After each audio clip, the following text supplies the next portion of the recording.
नमस्कार दोस्तों, स्वागत है आपका एक बार फिर से मेरे YouTube चैनल पर। मेरा नाम है नरेंद्र। त्रिलोकों के नाथ, देवों के देव महादेव, जिनकी जटाओं से गंगा बहती है, जिनकी आंखों में काल भी थरथराता है। भारतवर्ष में शिव के ऐसे 12 दिव्य स्थान हैं जहां वे स्वयं ज्योति रूप में प्रकट हुए। इन्हें कहते हैं 12 ज्योतिर्लिंग। हर ज्योतिर्लिंग अपने आप में एक कथा, एक शक्ति और एक अनुभव है।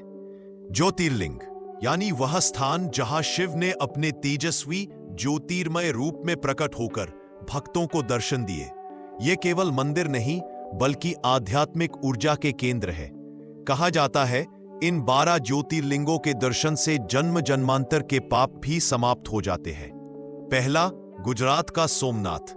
यह पहला और सबसे प्राचीन ज्योतिर्लिंग है। सोमनाथ, यहां चंद्रदेव ने शिव की तपस्या करके क्षय रोग से मुक्ति पाई थी। अरब हमलों में इसे कई बार, कुल 17 बार तोड़ा गया, लेकिन यह फिर खड़ा हुआ जैसे शिव स्वयं पुनः प्रकट हुए हों। दूसरा, आंध्र प्रदेश का मल्लिकार्जुन। यह भगवान शिव और पार्वती का संयुक्त धाम है। कहा जाता है कि कार्तिकेय और गणेश के झगड़े के बाद शिव और पार्वती यहां बस गए थे। यह दक्षिण का कैलाश कहलाता है। तीसरा, उज्जैन, मध्य प्रदेश का महाकालेश्वर।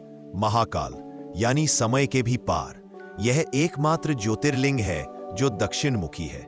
यहां की भस्म आरती विश्व प्रसिद्ध है, जहां शिव को चिता की भस्म से सजाया जाता है।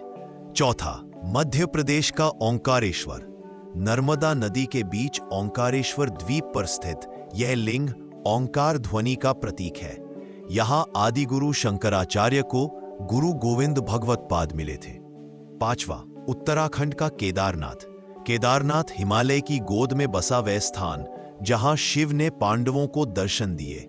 यह लिंग त्रिकोणाकार है और यहां पहुंचने के लिए कठिन यात्रा करनी पड़ती है, लेकिन यात्रा का अनुभव अलौकिक होता है। छठा, महाराष्ट्र का भीमाशंकर। यहां शिव ने राक्षस भीम को पराजित किया था। यह पश्चिम घाट के गहरे जंगलों में स्थित है और यहां की शांति आत्मा को भीतर तक शुद्ध कर देती है। सातवां, वाराणसी, उत्तर प्रदेश का काशी विश्वनाथ। कहा जाता है कि काशी कभी नष्ट नहीं होती, क्योंकि स्वयं शिव यहां के रक्षक है। मृत्यु भी यहां मोक्ष का द्वार बन जाती है। यह स्थान श्रद्धा, शक्ति और शाश्वतता का प्रतीक है। आठवां, महाराष्ट्र का त्र्यंबकेश्वर। यहां गोदावरी नदी का उद्गम होता है और लिंग में ब्रह्मा, विष्णु और महेश तीनों के प्रतीक है। यह त्र्यंबक नाम शिव की 3 आंखों के कारण पड़ा। नोवा, झारखंड का वैद्यनाथ।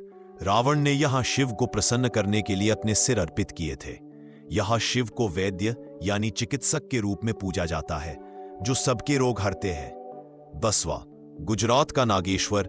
यह शिव का रक्षा का रूप है, जहां उन्होंने एक भक्त की रक्षा के लिए राक्षसों का संहार किया था। यहां की विशाल शिव मूर्ति दूर से ही भक्तों को श्रद्धा से भर देती है। 11वां, तमिलनाडु का रामेश्वरम। यहां श्री राम ने लंका जाने से पहले शिवलिंग की स्थापना की थी। यह स्थान उत्तर और दक्षिण भारत की सांस्कृतिक एकता का प्रतीक है। 12वां, महाराष्ट्र का कृष्णेश्वर। यह अंतिम ज्योतिर्लिंग है जहां भगवान शिव एक भक्त महिला कृष्णा की भक्ति से प्रसन्न होकर स्वयं प्रकट हुए। यह एलोरा की गुफाओं के पास स्थित है। ये 12 ज्योतिर्लिंग, 12 रूप, लेकिन एक ही सत्ता का प्रतीक है। शिव केवल पूजे नहीं जाते, वो जिए जाते हैं। हर धड़कन, हर सांस में। यह यात्रा न केवल भक्ति की है, बल्कि आत्मा की गहराइयों को छूने की है।